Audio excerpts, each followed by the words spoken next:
अस्सलामुअलैकुम इय्याका नअबुदु व इय्याका नस्तईन। आज हम मैथ के क्लास 9th के एजे के बोर्ड के जो है ना मॉडल पेपर इसको डिस्कस करेंगे कि इसके अंदर क्या क्या आता है और मार्क्स की डिस्ट्रीब्यूशन कैसे होती है, यानी कि इस चैप्टर से कितने नंबरों का पेपर आएगा ये भी मैं आपको बताऊंगा वीडियो के आगे चल के। ठीक है, तो सबसे पहले मैं आपसे दरख्वास्त करता हूँ, अगर आपने चैनल को सब्सक्राइब नहीं किया तो सब्सक्राइब कर दें।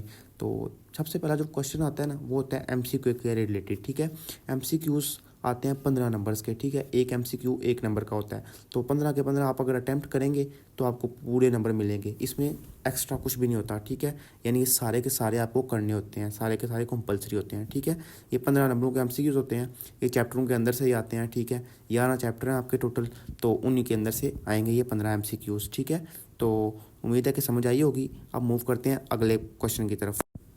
इसके बाद क्वेश्चन नंबर 2 आ जाता है, इसमें शॉर्ट क्वेश्चन आंसर होते हैं। ठीक है, ये तकरीबन 18 होते हैं लिखे हुए, तो मतलब 9 होते हैं, 9 के आगे एक एक इजाफी लिखा होता है, टोटल 18 बन जाते हैं। 2 में से आपने एक करना होता है। ठीक है, ये शॉर्ट क्वेश्चन आंसर होते हैं, इनकी जो है ना बनी हुई डिवीजन मतलब कि किस चैप्टर में से कौन सा आता है, मॉडल पेपर के मुताबिक ये है, लेकिन ये चेंज भी हो सकता है पहले में से पहला तीसरा आता है, मतलब पहला पार्ट जो है फर्स्ट और थर्ड चैप्टर में से, उसके बाद सेकंड जो है 6 और 3 में से आ रहा है, लेकिन हो सकता है कि पहला पार्ट जो है फर्स्ट और 6 में से आ जाए। इसी तरह थर्ड वाला जो है वो 2 और 7 में से आता है चैप्टर, उसके बाद फोर्थ वाला जो है 5 और 4 चैप्टर में से आता है, पेयर जो बना हुआ है। उसके बाद 5 वाला जो है 6 और 9 चैप्टर में से आता है, उसके बाद 7 और 11 में से, फिर 10 और 7 में से, फिर जो 8 वाला है वो 9 और 11 में से, फिर 9th वाला जो है वो 4 और 11 में से। ये इधर उधर भी हो सकता है। फिर आ जाते हैं लॉन्ग क्वेश्चंस। क्वेश्चन नंबर 3 है वो 4 और 7 में से, चैप्टर नंबर 4 और 7 में से पेयर बन रहा है इसका। और फिर क्वेश्चन नंबर 4 जो है वो 6 और 7 में से बन रहा है। ये टोटल 3 लॉन्ग होते हैं। ठीक है, एक एक इजाफी होता है, यानी 6 होते हैं, 6 में से आपने ना 3 करने होते हैं, 2 में से कोई सा एक। उसके बाद जो लास्ट वाला है वो 10 और 11 में से। अब ये देखिए मार्क्स की जो डिस्ट्रीब्यूशन है ना वो मैंने सारे चैप्टरों की बना दी है, आप इसको देख लें और नोट कर लें। ठीक है, मॉडल पेपर के अकॉर्डिंग सबसे पहले चैप्टर 1 जो है ना इसमें MCQs आया है एक। ठीक है, सिर्फ और सिर्फ एक MCQ और एक शॉर्ट क्वेश्चन। ठीक है, टोटल 5 नंबरों का पेपर जो है ना वो चैप्टर नंबर 1 से आया है। ठीक है, उसके बाद आ जाता है चैप्टर नंबर 2।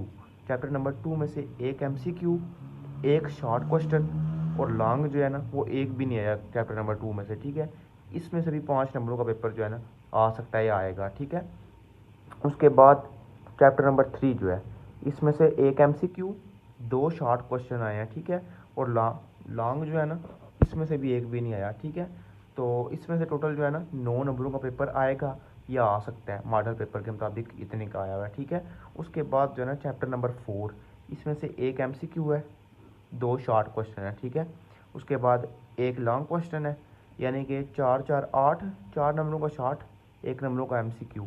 उसके बाद जो है ना 8 नंबर का लॉन्ग, टोटल 17 नंबरों का पेपर यहाँ से आया हुआ है। ठीक है, अब चैप्टर नंबर 5 जो है इसमें से एक MCQ, एक शॉर्ट क्वेश्चन, 1 और 4, 5 नंबरों का पेपर चैप्टर नंबर 5 से आ सकता है। ठीक है, उसके बाद चैप्टर नंबर 6 जो है ये इंपॉर्टेंट चैप्टर लगता है मुझे, क्योंकि देखें इसमें से एक लॉन्ग आया है, 2 शॉर्ट भी आए हैं, उसके बाद 3 MCQs आए हैं। ठीक है, टोटल 19 नंबरों का पेपर जो है ना चैप्टर नंबर 6 से आया है। उसके बाद चैप्टर नंबर 7 जो है इसमें से एक MCQ, 3 शॉर्ट क्वेश्चन, उसके बाद 2 लॉन्ग क्वेश्चन आए हुए हैं। ठीक है, इसके अंदर से ये चैप्टर भी इंपॉर्टेंट लगता है, ये उससे भी ज़्यादा इंपॉर्टेंट लगता है पिछले वाले से भी। तो 29 नंबरों का पेपर जो है ना इस चैप्टर में से आया हुआ है। उसके बाद जो है ना चैप्टर नंबर 8, चैप्टर नंबर 8 में से एक MCQ आया हुआ है और शॉर्ट क्वेश्चन एक भी नहीं, लॉन्ग भी एक भी नहीं, सिर्फ और सिर्फ 1 नंबर का पेपर इसमें से आएगा या आ सकता है। ठीक है, ये वैसे भी इतना इंपॉर्टेंट चैप्टर नहीं लगता मुझे। चैप्टर नंबर 9 जो है इसमें से 2 MCQs हैं, 2 शॉर्ट क्वेश्चन हैं। ठीक है, 2 नंबरों के ये हो गए, उसके बाद 4 4 8, 10 नंबरों का पेपर जो है ना चैप्टर नंबर 9 से आएगा या आ सकता है मॉडल पेपर के अकॉर्डिंग। अब चैप्टर नंबर 10 जो है इसमें से एक MCQ, एक शॉर्ट क्वेश्चन, 1 और 4, 5, 5 और 8, 13 नंबरों का पेपर यहाँ से आया हुआ है। ठीक है, एक शॉर्ट, एक लॉन्ग, एक MCQ।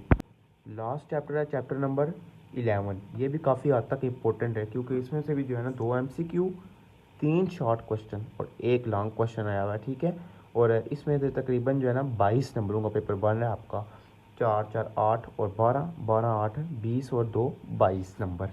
उम्मीद है कि वीडियो आपको अच्छी लगी हो।